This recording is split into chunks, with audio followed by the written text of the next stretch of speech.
Wala yatang tao sa mundo, mga brother, na hindi nakakakilala sa nag-iisang Babalu. Walang kahit sinong komedyante ang makaka-break sa record sa sense of humor ng nag-iisang Babalu. Dahil sa mga lakad niya palang, mga brother, hindi pa siya nagsasalita, talagang sasakit yung pangamukha tatawa. Siyempre, hindi natin makakalimutan, mga brother, ang Home Along the Riles, na kung saan kasama niya ang the king of comedy na si Dolphy. Rest in peace. Okidoki Dok. At napakadaming pelikula. Sobrang natural niya, mga brother. Hindi mo akalain na nagpapatawa na pala siya. Yun ang tinatawag na pure talent. Na kahit may script siya, mga brother, nadadagdagan niya pa yung script. Pukin ang ina, mga brother, ganun kalupit si Babalu. Hindi nahihirapan ng writer sa kanya.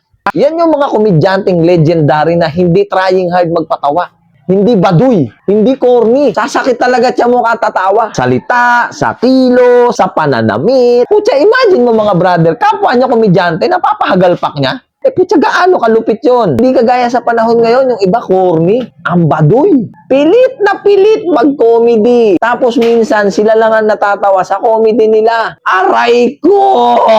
Isa pa kasing nagpalupit doon, mga brother, talagang naging tandem sila ni Dolphy. Sa napakadaming pelikula. Lolo mo, tatay mo, tito mo, kuya mo, sabihin mo, Babalu, Dolphy, tapos na. Kung ako ang tatanungin, Babalu ako. Para sa akin kasi, mga brother, iba yung aroma ni Babalu eh. Iba yung karisma niya eh. Iba yung dating. Talagang Diyos ko, napakatindi. Walang makakagaya sa kanya. Sa napakadaming nagbalak na gayahin si Babalu, walang nanalo. Babalu is Babalu. At saka, mga brother, kahit sinong itambal mo sa kanya, pasok. Walang tapon, mga kaibigan. Napakagaling. Ang nakakalungkot lang, mga brother, sa kabila ng kasikatan ni Babalu, siyempre, nalulung din siya sa bisyo. Hindi sa drugs, sa alak, paninigarilyo. At nakakalungkot man sabihin, mga brother, yon ang dahilan ng kanyang pagkamatay. Anong asawa niya, kailan mo ba ititigil yung paninigarilyo mo? Hindi na, malaka na puhunan ko dito. Tuloy ko na to. Kahit seryoso kang usap na. Po siya, Babalu is Babalu.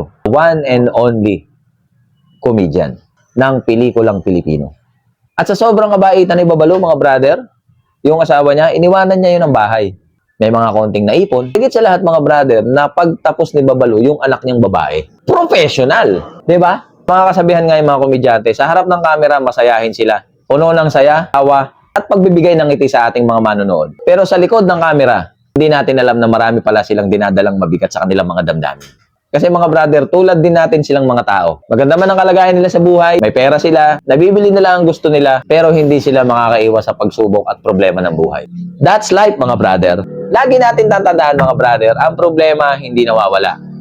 Nababawasan lang. Kaya ikaw na nanonood ka, brother, huwag mong kalimutang tumawa. Huwag mong kalimutang maging masaya. Enjoyin mo yung mga bagay-bagay na nasa paligid mo, kahit maliit. Yan ang tunay na kaligayahan. Maraming salamat sa panonood ng video na to. At kung mahilig ka sa mga ganitong topic, pwede mo akong i-like, i-share, and i-follow. Muli, ako to si OAB in the place to be. #1 fan ni Babalu.